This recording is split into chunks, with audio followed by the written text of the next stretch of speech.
네, 안녕하십니까? 네, 오늘 분명히 사무의 특송인데, 이 솔로인데? 이제 이렇게 처음에 생각을 하셨을 거예요. 예, 이렇게 이제, 관객 속에 있다가 갑자기 나타나는 거, 그게 이제 플래시몹이라고 그러죠. 그래서 식당 같은 데서 한 사람이 갑자기 밥 먹다가 노래를 부르잖아. 그럼 사람들이 깜짝 놀라 쳐다봐.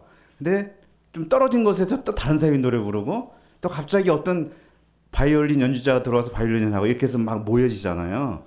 그러면서 그것을 완전히 이렇게 진짜 감동의 도가니로 만드는 그 플래시몹 효과라고 그러는데 연극에서도 이제 관객들하고 함께 소통하면서 그런 식으로 연극을 해 나가기도 하는데 아마 이번에도 좀 그런 첫 걸음을 걸은 것이 아닌가 하는 생각.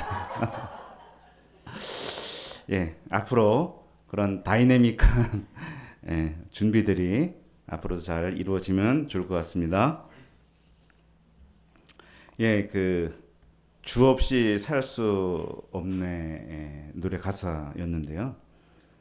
오늘 말씀이 이제 깨닫지 못하느냐 예수님의 그 음성인데 주 없이 살 수 없다는 것을 깨닫는 게 참 가장 귀한 깨달음이지 않는가 그런 생각을 해봅니다.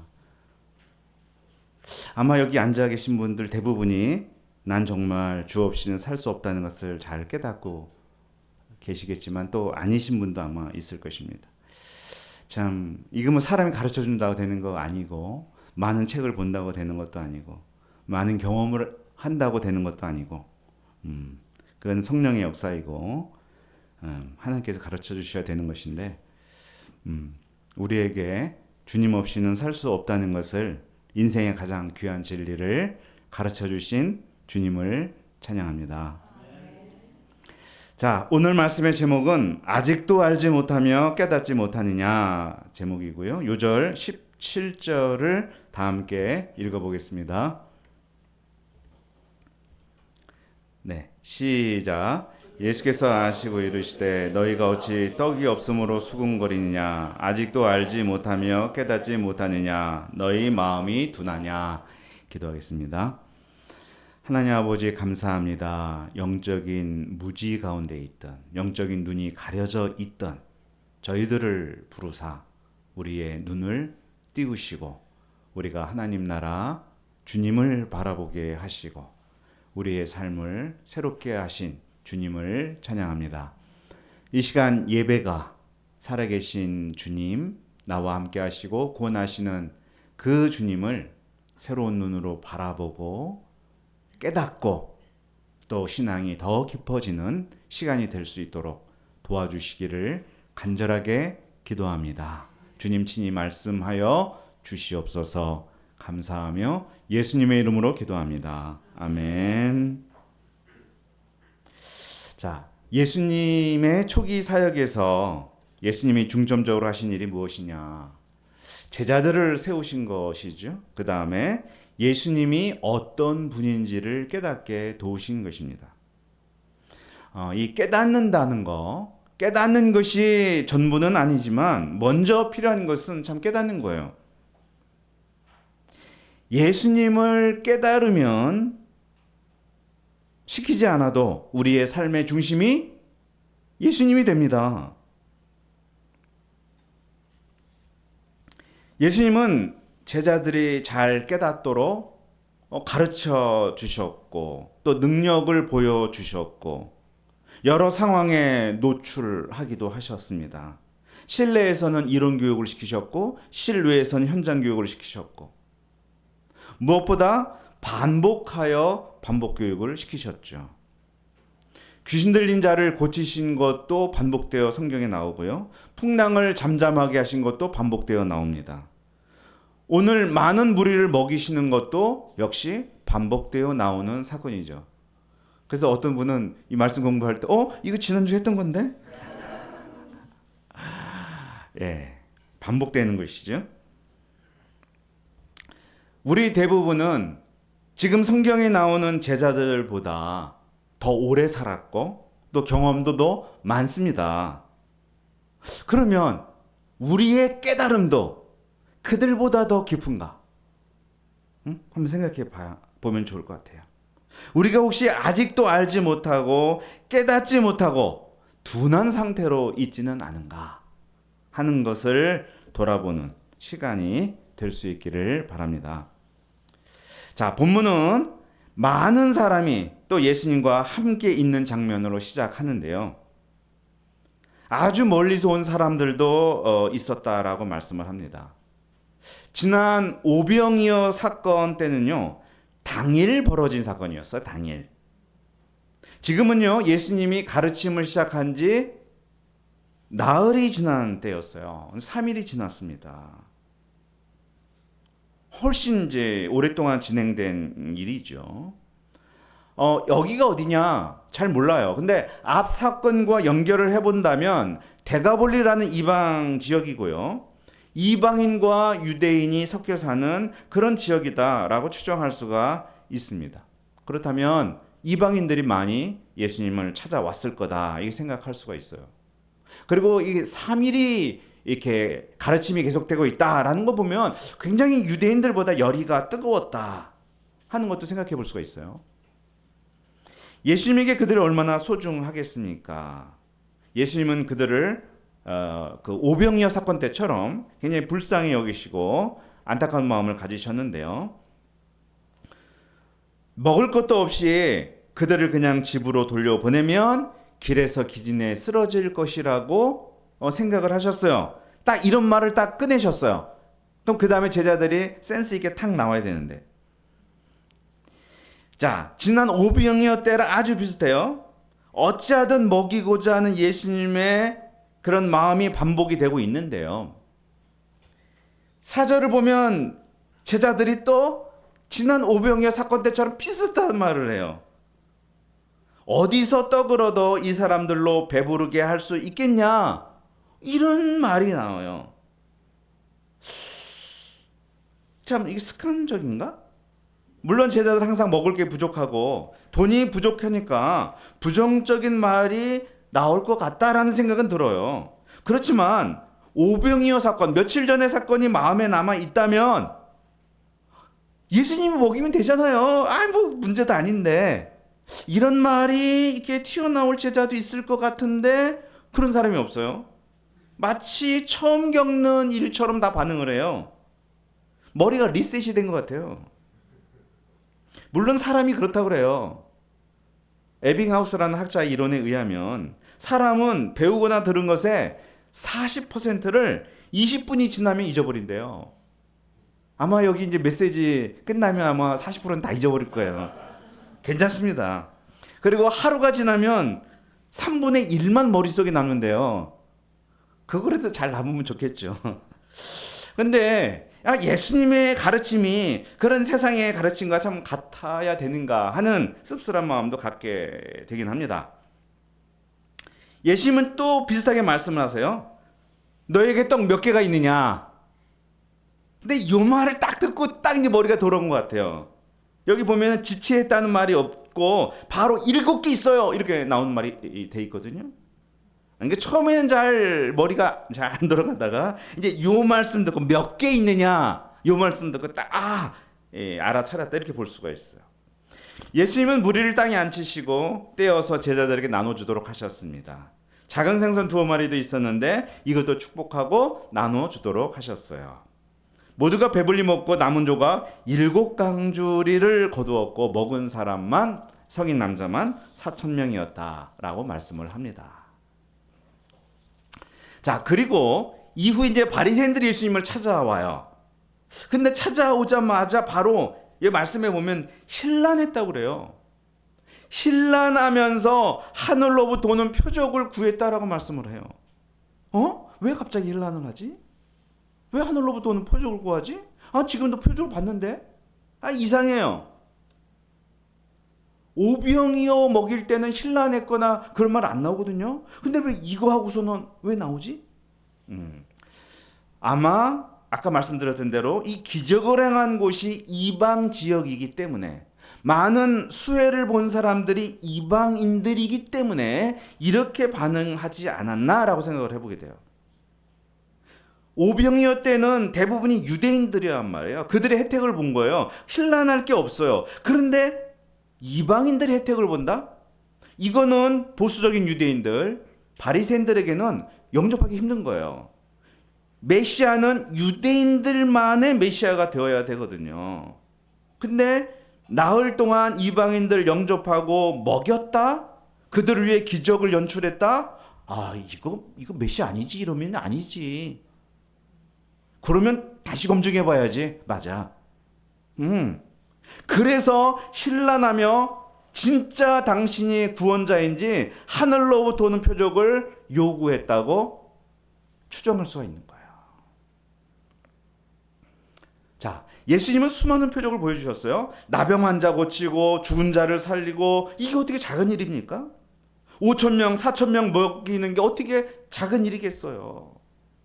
그러나 그들은 그들 구미에 맞는 메시아를 기대하는 거예요. 그들이 생각하는 틀에 맞는 메시아를 원하는 거예요. 아무리 듣도 보도 못한 기적이 일어나도 내가 생각하는 메시아의 틀에 맞지 않으면 인정할 수 없어요. 구미에 맞는 표적, 내 생각에 들어맞는 기적, 내 사고방식과 욕망을 충족시키는 그런 메시아, 그게 진짜야. 이런 생각하는 거예요. 그러니까 그런 틀이 강하잖아요. 그러면 보이는 대로 볼 수가 없습니다. 들리는 대로 들을 수 없습니다. 어떤 기적을 연출해도 하늘로부터 오는 표적을 구할 수밖에 없어요. 그래서 예수님은 참 마음 깊이 탄식하시면서 말씀하시는 거예요. 어찌하여 이 세대가 표적을 구하느냐? 내가 진실로 너에게 이르노니 이 세대에 표적을 주지 아니하리라. 이렇게 말씀하시고 그들을 떠나 다시 배에 올라 건너편으로 가셨습니다. 하나님이 계시해 주시는 대로 믿는 것이 아니라 내 식대로 믿고 싶어하는 사람들, 내가 원하는 것을 주셔야 믿는 사람들, 그러지 않으면 하나님이 아니야 라고 부정하는 사람들, 이것은 하나님을 믿는 게 아니에요. 내 입맛에 맞게 신을 창조하는 행위예요. 내 욕망에 따라 신을 만들면 그건 하나님이 아니라 우상입니다. 그렇다면 입으로는 하나님을 경배한다고 말하지만 실제는 우상 숭배예요. 구약에 이런 식의 이야기를 선지자들이 수없이 했어요. 우상 숭배는 하나님이 아닌 다른 것을 섬기는 것만을 가리키지 않습니다. 하나님을 내 식대로 믿고 내가 원하는 것을 이루어 주시도록 내 틀 속에 하나님을 가두면 그것도 우상 숭배입니다. 제자들이 그런 사람 되지 말라는 법이 있어요? 그래서 말씀하시는 거예요. 15절. 예수께서 경고하여 이르시되 삼가 바리새인들의 누룩과 헤롯의 누룩을 주의하라. 누룩 잘 알잖아요. 밀가루 반죽을 부풀게 하는 효모예요. 이 누룩 반죽을 변화시키는 힘이 있어요. 그죠? 이게 긍정적인 의미로 쓰일 때도 있는데 여기는 부정적인 의미로 쓰인 거예요. 악 영향력. 그들의 악 영향력을 누룩이라고 표현한 거예요. 그들의 악영향이 매우 크기 때문에 조금만 영향을 받아도, 그 누룩이 조금만 들어와도 이 제자 공동체가 변질할 수 있다고 보신 거예요. 그래서 주의하라고 아주 거듭 말씀을 하신 겁니다. 여기서 바리새인들을 언급하시면서 헤롯도 다루고 있는데요. 헤롯은 어떤 사람이었습니까? 헤롯하고 바리새인들하고는 완전히 다른 것 같은데, 자, 마가복음 6장을 보면 그런 게 나왔어요. 그는 세례 요한을 의롭고 거룩한 사람으로 알았다라는 대목이 나와요. 그러니까 헤롯이 굉장히 악한 사람 아니에요. 세례 요한을 그런 사람으로 알고 두려워했어요. 그래서 그의 말을 달게 들었다라고 말씀해요. 그런데 우리가 알듯이 나중에 어떻게 되느냐? 자기 명예, 자존심, 체면 때문에 세례 요한의 목을 자르죠. 이게 뭘 말하는 거냐면 하나님보다 사람을 더 두려워했다는 것, 하나님보다 사람을 더 의식했다는 것을 보여주는 거예요. 그래서 바리새인과 헤롯은 다르지만 공통점이 있어요. 그게 뭐냐? 하나님을 알지만, 대충 알지만 두려워하지 않았다는 거. 내 식대로 살았다는 거. 그건 바로 하나님을 믿지 않는다는 거예요. 예수님의 눈에는.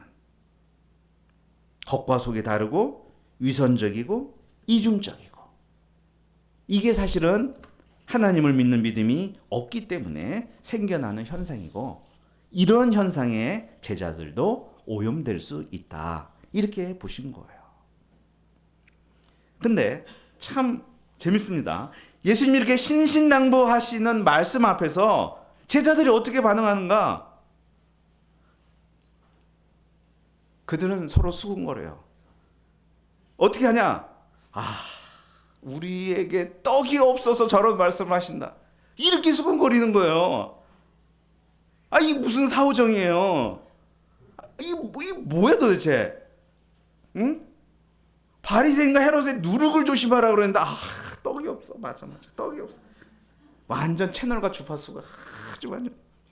왜 그러냐? 아까 말했잖아요. 보는 대로 보지 않고 들리는 대로 듣지 않는 게, 그게 사람이에요. 내 생각과 내 틀이 있으니까. 내 관심사가 다르거든요. 내 떡에 사로잡혀 있는 거예요. 내 떡에. 이 칠병이어 기적 이후에 떡이 남았잖아요. 7강줄이. 그 떡을 잘 챙겼어야 했는데 그 떡을 챙기지 못했다는 아쉬운 생각이 좀 커요. 제자들 마음에. 지금 배에 떡 하나밖에 없다라고 나왔잖아요. 그러니까 계속 그게 마음에 걸리는 거예요. 그때 잘 챙겼으면 앞으로 며칠 먹을 거 걱정하지 않고 잘 살 수 있었는데, 왜 그걸 못 챙겼지? 이런 생각만 하고 있으니까 바리새인과 헤롯이란 말은 잘 안 들리고 누룩이란 말만 크게 들리는 거예요. 그 말 가지고 예수님의 메시지 전체를 오해해버리는 거예요. 우리 사람이 그럴 수 있어요. 여기서 제가 이렇게 메시지 전하는데 제 메시지를 완전히 곡해하는 분이 생겨날 수도 있어요. 사실 그들은 떡을 걱정할 때가 아니죠. 둘씩 전도 여행 보내실 때 먹는 걱정하지 말라고 그랬잖아요. 어느 집에 들어가든지 거기 거하라고 그랬잖아요. 그거 먹는 거 너희들 걱정하지 말아라. 떡은 없다가도 생기고 생겼다가도 또 없어지는 게 떡이잖아요. 떡을 걱정한다는 건 먹는 문제, 현실 문제에 그들이 머물러 있다는 증거입니다. 예수님이 지금까지 가르치신 것이 현실이 어떻든지 간에 예수님이 해결해 줄 수 있다, 내가. 그런 사실이었잖아. 그들이 예수님 생각하지 못하고 계속 떡만 생각한다면 믿음이 없는 바리새인이나 헤롯과 무엇이 다를까 하는 생각을 할 수 있어요. 근데 이 얘기를 듣고 평소에는 정말 화를 안 내시던 예수님이 엄청나게 분노를 하셨습니다. 뭐라 그러냐? 너희가 어찌 떡이 없음으로 수군거리느냐? 아직도 알지 못하며 깨닫지 못하느냐? 너희 마음이 둔하냐? 내가 왜 그들의 누룩을 조심하라고 하는지 너희들 아직도 모르냐? 너희가 눈이 있어도 보지 못하며 귀가 있어도 듣지 못하냐? 너희 마음이 둔하냐? 막 인정사정 없이 몰아붙이세요. 너희들 눈 장식이야? 귀 장식이야? 아니, 눈이 있으면 보고 귀가 있으면 들어야지. 왜 이렇게 마음이 완악해? 왜 이렇게 완악하냐고. 내가 얼마나 보여주고 얼마나 들려줘야 너희가 깨닫고 정신 차리겠어.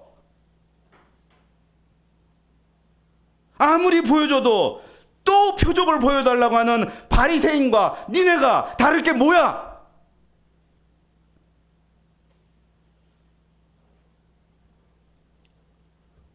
보고 듣는 것을 통해 깨달음과 믿음으로 나아가는 삶을 살지, 못하면 그건 뭐 바리새인과 헤롯이 자기들의 누룩을 퍼뜨리는 거나 똑같은 거죠. 그럼 제자들도 누룩을 퍼뜨리는 거예요.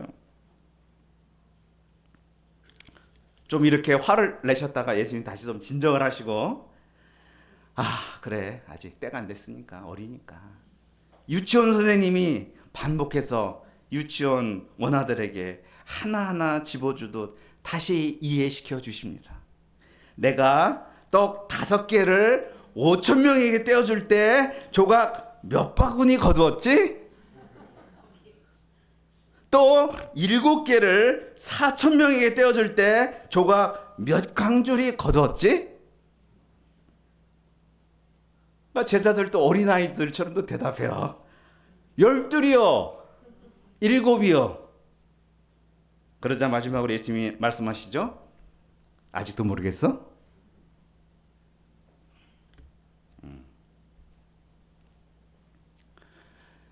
12바구니가 남았다는 것은 온 세상을 먹일 만큼 예수님이 주실 수 있다는 의미죠. 12이라는 숫자가 온 세상을 의미하는 상징적 숫자잖아요. 재밌는 것은 7광줄이 남은 거예요. 이 광줄이, 이 한국말 성경이 정말 이게 번역을 잘했는데 앞에는 보세요. 바구니로 번역했어요. 뒤에는 광줄이로 번역했습니다. 영어는 베스킷이에요, 전부 다. 근데 영어가 사실은 정확하게 번역 못했어요. 이 광주리는요, 이 바구니보다 훨씬 큰 거예요. 그래서 12바구니 남은 거보다 7광줄이 남은 게 사실 더 많이 남은 거예요. 이 광주리가 사람이 들어갈 만한 사이즈의 주머니래요. 그리고 7이라는 숫자는 완전함을 상징하잖아요. 그러니까 이 7병이어의 기적이 5병이어의 기적보다 결코 작지 않다. 이방인 지역에서 이루신 그 역사가 어떻게 보면 훨씬 컸다 하는 걸 가르쳐 주신 거예요. 예수님은 반복 교육을 하시되 갈수록 강도가 떨어지는 게 아니라 더 강해지는 거예요. 예수님이 어떤 분인지 더 강하게 알도록 해주시는 겁니다. 모든 인류를 생명의 양식으로 넉넉히 먹일 수 있다는 메시지를 계속 심어주시는 거예요. 그런데 왜 떡이 없다고 계속 수군거려 합니까? 시편 23편, 우리가 너무나 잘 아는 그 23편을 보면 나오잖아요. 여호와는 나의 목자시니, 그 다음에 뭐예요? 부족함이 없으리로다. 부족함이 없으리로다. 그 다음에 쭉 나가면 뭐가 나오죠? 원수의 목전에서 내게 상을 베푸시고, 그 다음에 또 무슨 말씀이 있죠? 기름으로 내 머리에 바르셨으니, 그 다음에 내 잔이 넘치나이다. 채우시고 넘치게 하시는 분이 선한 목자 예수님이십니다. 그러니까 이 5병이요 7병이요는 시편 23편의 신약적인 성취입니다. 그 예수님을 믿는다면 떡을 가져오지 못한 게 아쉽기는 해도 거기에 연연하지 말아야지요. 그건 이미 지나간 과거예요.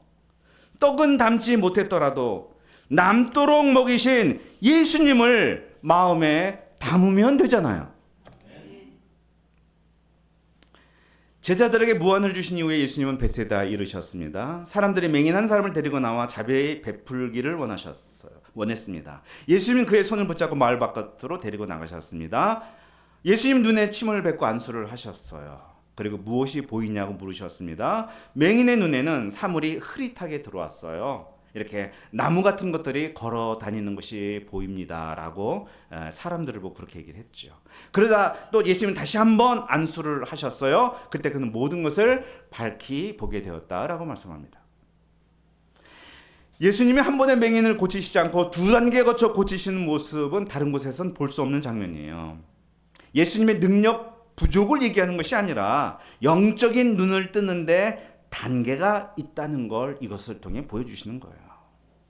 지금 제자들은 이 맹인과 같습니다. 영적 눈이 흐릿합니다. 예수님을 따른다고 하면서도 먹는 문제, 현실 문제에 빠지면 예수님에 대한 이 영적인 깨달음이 막 떨어집니다. 그리고 막 예수님의 속을 긁어 놓습니다. 그러나 이러한 그들도 결국 밝히 보는 날이 올 거예요. 예수님을 온전히 알고 깨닫는 때가 올 것입니다. 떡이 없어도 속상해하지 않으며 여전히 12바구니 7 광주리를 남게 하시는 예수님을 마음에 담고 살아갈 때가 올 것입니다. 그걸 우리는 사도행전에서 볼 수가 있는 거예요. 예수님은 그날을 기대하며 제자들을 키우고 계신 것입니다. 네. 예수님은 제자들이 깨달을 때까지 가르치셨습니다. 말씀으로, 비유로, 또 현장에서 돌발적으로 일어나는 사건들을 통해 가르치셨습니다. 우리가 살아가는 세상은 굉장히 불확실성이 크고요. 또 굉장히 삭막하고 비인간화되어 가는 그런 세상인 게 사실이지만 또 우리가 하나 잊지 말아야 될 것은 예수님을 배우게 하는, 예수님이 어떤 분인지를 깨닫게 하는 세상인 것도 사실이다 하는 거예요. 우리의 삶이 잘 변하지 않는 것은 아직 깨닫지 못했기 때문입니다. 그렇잖아요. 학생이 공부를 왜 안 하느냐? 공부해야 한다는 깨달음이 생기지 않은 게 가장 큰 이유예요. 아무리 건강에 대해 잔소리를 해도 듣지 않고 아무거나 먹는다. 저를 비롯해서 여기에 그런 분들이 좀 있지만 아무리 뭐라 그래도 귀등으로도 안 듣는다. 왜 그래요? 음식과 건강과 죽음에 대해 아직 깨달음이 없기 때문입니다.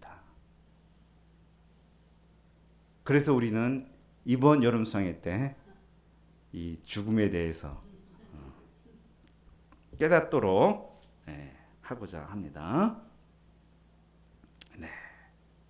그렇지만 깨달음이 오면 누가 말하지 않아도 독하게 공부합니다. 건강과 죽음에 대해 깨닫는 순간 독하게 식이요법을 실천해요.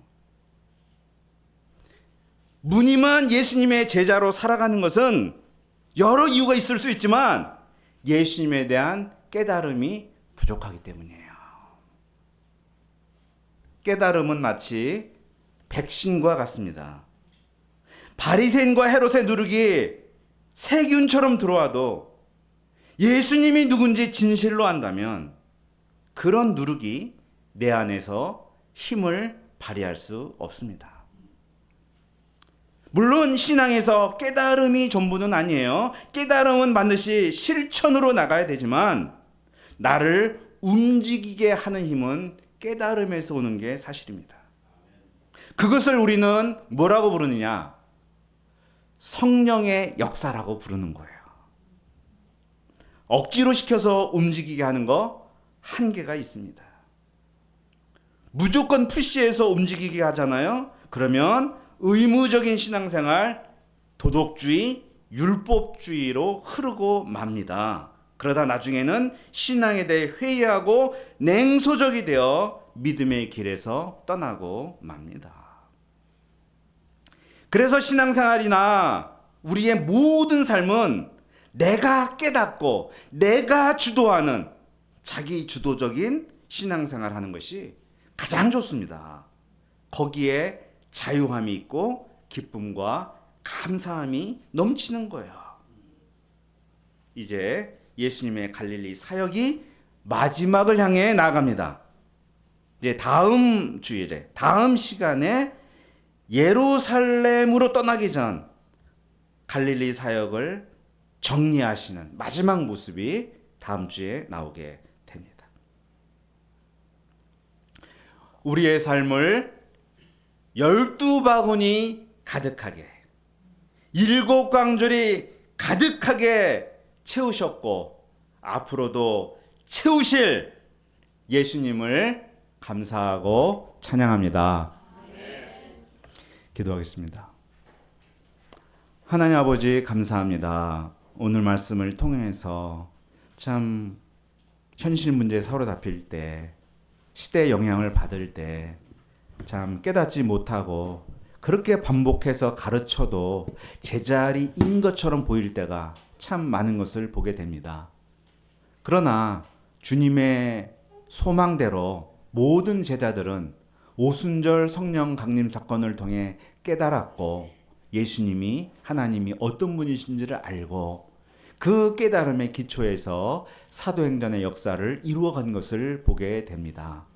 우리의 삶도 그러한 과정 속에 있고 주님이 우리를 한 단계 한 단계 키워나가시는 것을 믿고 감사합니다. 우리가 나에 대해서 또 주변 동역자들, 가족들 향해서도 우리가 이 주님의 마음을 품고 주님처럼 기도하고 탄식하고 안수하시는 그런 자세로 이 시대의 영혼들을 섬겨 나갈 수 있도록 도와주시기를 간절하게 기도합니다. 우리의 삶을 12바구니로 채우시고 7 강주리로 가득 넘치게 하시는 주님을 찬양합니다. 감사하며 예수님의 이름으로 기도합니다. 아멘.